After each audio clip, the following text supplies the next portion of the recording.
নমস্কার, আপনারা দেখছেন চ্যানেল এবিসি। আমি বিজয়, আর প্রত্যেক দিনকার মতো আপনাদের সামনে উপস্থিত হয়ে গেছি। আজ আমি আপনাদের সঙ্গে এখন আলোচনা করব জ্যোতিষশাস্ত্রে করণের কি ভূমিকা আছে, করণ আপনার জীবনে কি প্রভাব ফেলে থাকে সেই সম্পর্কেই মুখ্যত আলোচনা করার চেষ্টা করব। দেখুন, জ্যোতিষে করণ একটি অত্যন্ত বিশেষ গুরুত্বপূর্ণ জিনিস। তাই করণের মুখ্যত দু প্রকার হয়ে থাকে। করণের যে বিভাগ সেটি হচ্ছে একটি চরকরণ এবং একটি হচ্ছে ধ্রুবকরণ। এই দু ধরনের বিভাগ হয়ে থাকে। এই দুটি পর্যায় করণের মধ্যে মোট 11টি করণের প্রভাব দেখা যায়।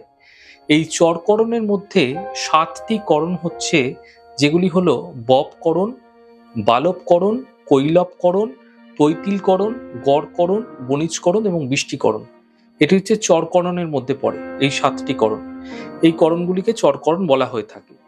এবং ধ্রুবকরণের মধ্যে যে 4টি করণ থাকে সেগুলি হলো শকুনিকরণ, চতুষ্পাদকরণ, নাগকরণ এবং কিন্তুগ্নকরণ। তাহলে বুঝতেই পারলেন, দুটি আলাদা আলাদা বিভাগের মধ্যে 7টি এবং 4টি আলাদা আলাদা করণের উল্লেখ পাওয়া যায়। এবার আলোচনা করব চরকরণের মধ্যে থাকা যে 7টি করণ, তার কি ভূমিকা আমাদের জীবনে থাকে।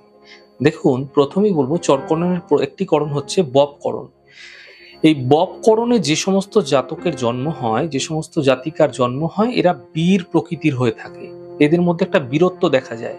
এরা কখনো কখনো খুব ধীর গতিতে চলে, স্লোলি চলে, কিন্তু এদের মধ্যে বিচক্ষণতা প্রবলভাবে দেখা যায়।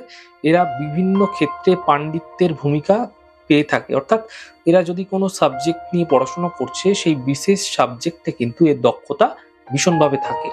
তবে এরা কিন্তু সর্বদা লক্ষ্মীযুক্ত থাকে, অর্থাৎ ফাইন্যান্সিয়াল দিক থেকে কিন্তু এদের স্টেবিলিটি ভীষণভাবে হতে দেখা যায়। এবং এদের আত্মীয় বলুন, এদের কাছের পরিবারের মানুষজন বলুন, এদের সাথে কিন্তু এদের বন্ডিং খুব ভালো থাকে এবং এরা এদের কিন্তু ভীষণভাবে হেল্পও করে থাকে। তাই জন্য যাদেরই বপকরণে জন্ম, তারা কিন্তু এই জিনিসগুলি যেগুলি বললাম, এগুলির আধারে কিন্তু এদের জীবনে একটা প্রভাব অবশ্যই থাকবে। কৈলবকরণ। কৈলবকরণ হচ্ছে চরকরণের আরেকটি করণ। এই কৈলবকরণে যে সমস্ত জাতকদের জন্ম হচ্ছে, যে সমস্ত জাতিকাদের জন্ম হচ্ছে, তারা সাধারণত স্বাধীন প্রকৃতির হয়ে থাকে। এরা বাকচতুর। দেখবেন, যাদেরই কৈলবকরণে জন্ম হয়, এরা কিন্তু কথা বলতে ভীষণ ভালোবাসে এবং যে কোনো জায়গায়, যে কোনো পরিস্থিতিতে কথার মাধ্যম দিয়ে, বাকচতুরতার মাধ্যম দিয়ে কিন্তু এরা সমস্ত সমস্যার সমাধান করে দিতে পারে। এরা তেজস্বী হয়ে থাকে। এরা এরা কিন্তু পণ্ডিত যারা হয় না, খুব উচ্চমানের পণ্ডিত হয়, এদের যোগ্য পাত্র হয়ে হতে পারে এরা। তাই এদের মধ্যে কিন্তু অনেক ধরনের কোয়ালিটি পাওয়া যায় কৈলবকরণের মধ্যে। বিশেষত বাকচতুরতা এদের মধ্যে কিন্তু বেশি দেখা যায়। আসবো তৈতিলকরণ। দেখুন, তৈতিলকরণে যে সমস্ত জাতকদের জন্ম, যে সমস্ত জাতিকাদের জন্ম, এরা শিল্পকর্ম, অর্থাৎ যে কোনো আর্ট অ্যান্ড কালচার হতে পারে, যে কোনো ধরনের ক্রিয়েটিভ ফিল্ড হতে পারে। এই ধরনের ফিল্ড কিন্তু এদের ক্ষেত্রে ভালো হয়ে থাকে। সেটা টেকনিক্যাল ক্রিয়েটিভ ফিল্ড হতে পারে এবং পেন্টিং হতে পারে, নৃত্য, বাদ্য, সঙ্গীত হতে পারে, খেলাধুলার জগৎ হতে পারে। যে কোনো ক্রিয়েটিভ জগতের সঙ্গে কিন্তু এদের একটা সম্পর্ক থাকতে দেখা যায়। এরা সাধারণত কুশল স্বভাবের হয়, তবে কাম প্রবণতা কিন্তু এদের মধ্যে প্রবলভাবে দেখা যায়, কারণ শুক্রের প্রভাব এদের মধ্যে বিশেষ থাকে। এবং এরা প্রবল গুণী হয়ে থাকে, কৌশলী হয়ে থাকে। যে কোনো ক্ষেত্রে এরা কিন্তু বাগ্মী হয়ে থাকে, অর্থাৎ এদের কথার মধ্যে ছন্দ এবং ভাষার মধ্যে কিন্তু একটা আলাদা প্রভাব দেখা যায়। আসবো গড়করণে। দেখুন, গড়করণে যে সমস্ত জাতক, যে সমস্ত জাতিকা জন্মগ্রহণ করেছেন, এরা শত্রুজয়ী হয়ে থাকে। এদের মধ্যে দেখা যায় এরা কিন্তু যে কোনো ক্ষেত্রে শত্রু যতই থাক না কেন, সেই শত্রুকে এরা কিন্তু জয় করে নিতে পারে, শত্রুর মন জয় করে নিতে পারে এবং শত্রুকে কিন্তু হারিয়ে দিতে পারে। কোনোভাবে কিন্তু শত্রুকে ছলে বলে কৌশলে তাকে কিন্তু সমস্যায় ফেলে দিতে পারে। এরা অতি ধীর স্বভাবের হয়ে থাকে, স্লোলি যায়, কোনো কাজে খুব তাড়াহুড়ো করে না, তবে দাতা স্বভাবের হয়ে থাকে। যে কোনো জায়গায় কিন্তু এরা দান ধ্যান করতে ভালোবাসে, বিশেষ করে গরিব মানুষদের এরা দান ধ্যান করে থাকে। দয়াবান প্রকৃতির হয়ে থাকে, গুণী হয়ে থাকে। এরা একটু, এদের মধ্যে দেখা যায় যারা মৃদু হাস্যযুক্ত, অর্থাৎ কখনো কখনো খুব মৃদু হাসি এদের মধ্যে কিন্তু ভীষণভাবে হয়ে থাকে। তবে পরহিতব্রতী, অর্থাৎ অন্য লোকের জন্য কিন্তু এরা জীবনে অনেক কিছু স্যাক্রিফাইস করতে পিছপা হয় না। আসবো বণিজকরণ। দেখুন, বণিজকরণ নামটি এসছে বাণিজ্য থেকে। তো বণিজকরণে যে সমস্ত জাতক, যে সমস্ত জাতিকা জন্মগ্রহণ করেছে, এরা গুণিত হয়, এরা বিভিন্ন ক্ষেত্রে কৃতজ্ঞ হয়, পণ্ডিত হয়ে থাকে এরা। কিন্তু এদের মধ্যে ভণ্ডামিও দেখা যায়। অর্থাৎ এরা কিন্তু বিভিন্ন ধরনের ক্ষেত্রে যে কোনো ফিল্ডেই থাকুক না কেন সেখানে ছল বল কৌশল কিন্তু এদের করতে দেখা যায়। প্রবল বুদ্ধিমান হয়ে থাকে এরা। এদের মধ্যে ব্যবসায়িক মানসিকতা বেশি থাকে এবং মানুষকে মনোরঞ্জন করার যে প্রবৃত্তি সেটা কিন্তু এদের মধ্যে দেখা যায়। এইরূপ জাতক কোন রকম প্রতারণা করেও কিন্তু অর্থ উপার্জন করতে পারে। বৃষ্টিকরণ, দেখুন শেষ করণ চরকরণের হচ্ছে বৃষ্টিকরণ। এই করণটি অত্যন্ত একটি গুরুত্বপূর্ণ করণ। এই বৃষ্টিকরণে যাদেরই যে সমস্ত জাতিকার জন্ম হয়েছে, যে সমস্ত জাতকের জন্ম হয়েছে, এরা কিন্তু ভাগ্যহীন হয়ে থাকে। এদের মধ্যে যে দেখা যায় যে ভাগ্যের যে একটা আমরা বলি না নেতিবাচক দিক, খারাপ দিক, এর ভাগ্য কখনোই ভালো হচ্ছে না। সমস্ত কিছু ঠিক থাকা সত্ত্বেও সেই যেন ভাগ্য একদম খারাপের দিকেই যাচ্ছে। এই পরিস্থিতি কিন্তু এদের মধ্যে ভীষণভাবে দেখা যায় এবং এরা সাধারণত একটু লোভী প্রকৃতিরও হয়ে থাকে। কখনো কখনো কখনো কখনো স্বল্প বুদ্ধির কারণে এরা জীবনে অনেক জায়গা থেকে ঠকে যায় এবং এরা কিন্তু মানে বলা যেতে পারে কুরূপাপত্তিযুক্ত হয়ে থাকে, এমনটি কিন্তু এদের ক্ষেত্রে দেখা যায়। এবার আলোচনা করব ধ্রুবকরণের মধ্যে থাকা 4টি করণের কি ভূমিকা আমাদের জীবনে করে থাকে। চরকরণ সম্পর্কে জানলাম বা ধ্রুবকরণ সম্পর্কে জানবো। ধ্রুবকরণের মধ্যে আমি আগেই বলেছি 4টি করণ থাকে। 4টি করণের মধ্যে প্রথম করণ হচ্ছে শকুনীকরণ।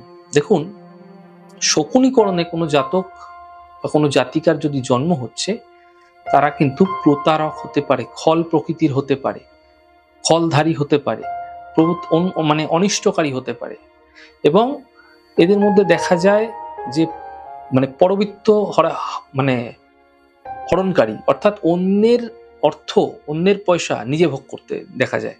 সেজন্য শকুনীকরণ কিন্তু খুব একটা সাংঘাতিক করণ। তাই শকুনীকরণের মানুষদের মধ্যে কিন্তু এই যে প্রবৃত্তিগুলো, এগুলো কিন্তু খুব সাধারণভাবে বিশেষভাবে দেখা যাবে। চতুষ্পাতকরণ, দেখুন চতুষ্পাতকরণ এই ধ্রুবকরণের আরেকটি করণ। এই চতুষ্পাতকরণে যে সমস্ত জাতক জাতিকার জন্ম হয়, তাদের মধ্যে দেখা যায় তাদের অঙ্গে, তাদের প্রত্যঙ্গের মধ্যে কোনো না জায়গায় কোনো একটা খুঁত থেকে যেতে পারে এবং এরা সদাচারহীন হয়ে থাকে, স্বল্পবিত্ত, অর্থাৎ খুব বেশি অর্থ এরা কিন্তু রোজগার না করলেও এদের মধ্যে চতুষ্পদ যে জন্তু, তাদের মাধ্যমে কিন্তু এরা ধনবান হতে পারে। বা বর্তমানে দেখুন শহরতলিতে যারা বসবাস করেন, চতুষ্পদ জন্তু তো বলা যায় না, কারণ তারা হয়তো 4 চাকা গাড়ি ব্যবসা করছেন, 4 পেয়ে জন্তু জানোয়ারের ব্যবসা করছেন। তো যারা এই ধরনের চতুষ্পাদ অর্থাৎ 4টে পায়া রয়েছে, এরকম ধরনের যে কোনো ব্যবসাতে, যে কোনো কাজকর্মে কিন্তু এরা সাফল্য পেয়ে থাকে। সেটা গাড়িও হতে পারে এবং সেটা কোনো জন্তু পশু যে সমস্ত ব্যবসা হয়ে থাকে চতুষ্পাদ, তো সেই সমস্ত জায়গা থেকে কিন্তু এরা অর্থ উপার্জন করে থাকে। নাগকরণ, দেখুন নাগকরণ মানে নাগ নামটাই আপনারা বুঝতে পারছেন, নাগটা সর্প থেকে এসছে। তো নাগকরণে যে সমস্ত জাতক জাতিকার জন্ম হয়, এরা কিন্তু গুপ্তধন বিলাসী হয়। দেখুন নাগের মধ্যে কি দেখা যায়, নাগ নিজের ছায়াকে, অর্থাৎ সাপ কি করে, নিজের ছায়াকেও ছোবল মারে। অর্থাৎ এদের মধ্যে দেখা যায় যে একটা সবসময় কিন্তু ভীতি এবং সন্দেহ প্রবণতা, অর্থাৎ এদের মধ্যে কিন্তু কুস্বভাবযুক্ত হয়ে থাকে বা কুটিল বাক্য সম্বন্ধিত হয়ে এরা কিন্তু সর্বদা প্রয়োগ করে থাকে। এরা কখনো কখনো কিন্তু এত বেশি সন্দেহ প্রবণতায় জড়িয়ে যায়, যার ফলে কিন্তু এদের জীবনে বিশেষ করে বৈবাহিক ক্ষেত্রে বিশেষ সমস্যা চলে আসে এবং এরা নৃত্যকলায় পারদর্শী হয়। অর্থাৎ যদি নৃত্য, নাচ, গানের সাথে যুক্ত আছে, তাহলে কিন্তু বিশেষ ফায়দা এদের মানে এরা পেয়ে থাকে। কিন্তু এদের ক্ষেত্রে দেখা যায় এরা কিন্তু মানে এদের যে মিত্র, যারা এদের বন্ধু হয়, তাদের ক্ষেত্রে কিন্তু সর্বদা এরা সন্দেহ প্রকাশ করে থাকে। মানে এ আমার সাথে ভালো ব্যবহার করছে, তো এ আমার সাথে ভালো ব্যবহার করছে নাকি, এই সমস্ত একটা সন্দেহ কিন্তু এদের মনের মধ্যে সর্বদাই চলতে থাকে। আসবো কিন্তুগ্নকরণ। দেখুন 4 নম্বর করণ হচ্ছে ধ্রুবকরণের মধ্যে 4 নম্বর করণটি হচ্ছে কিন্তুগ্নকরণ। কিন্তুগ্নকরণে যে সমস্ত জাতক জাতিকার জন্ম হয়েছে, এরা পাপ পুণ্যে তুল্য জ্ঞানী, অর্থাৎ কোনটা পাপ হচ্ছে কোনটা পুণ্য হচ্ছে এই সমস্ত দেখতে দেখতে কিন্তু এদের জীবন বয়ে চলে। এই ভালো মন্দ এই করেই কিন্তু এরা সমস্ত কিছুকে ভাবনা চিন্তা দিয়ে নিজের মন মতো করে তারপরেই কোনো বিচার বিশ্লেষণে আসে। কোনো মানুষকে হঠাৎ কোনো কথা বলে দেওয়া এমনটি কিন্তু এরা করে না। এরা কিন্তু পাপ পুণ্য সমস্ত কিছু বিচার বিবেচনা করে নিজের মত মতো কিন্তু এরা একটা চলতে চায়। সততা এদের মধ্যে দেখা যায়। এরা সমদর্শী হয়, তবে স্তুতিপাঠ, বেদ শ্রবণে সন্তুষ্ট হয়ে থাকে, একটু ধার্মিক প্রকৃতির হয়ে থাকে। এরা কিন্তু যে কোনো আধ্যাত্মিক ক্রিয়াকলাপেও কিন্তু ভালো প্রদর্শন করে থাকে।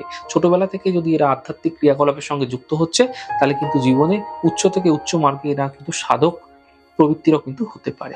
তাহলে আজকে জানলাম করণ সম্পর্কে। আমাদের এই করণের আলোচনা কিন্তু আরো রয়েছে। আরো বিভিন্ন ধরনের আলোচনা চলতে থাকবে জ্যোতিষ সম্বন্ধীয়।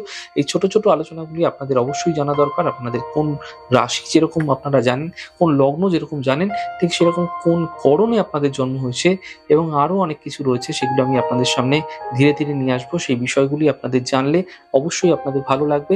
আমাদের এপিসোডগুলি যদি আপনাদের ভালো লাগছে সেক্ষেত্রে লাইক করতে, কমেন্ট করতে, সাবস্ক্রাইব এবং শেয়ার করতে বন্ধুদের সঙ্গে ভুলবেন না। অনেক ভালো থাকুন, সুন্দর থাকুন, সুস্থ থাকুন। আগামী পর্বে দেখা হবে। নমস্কার।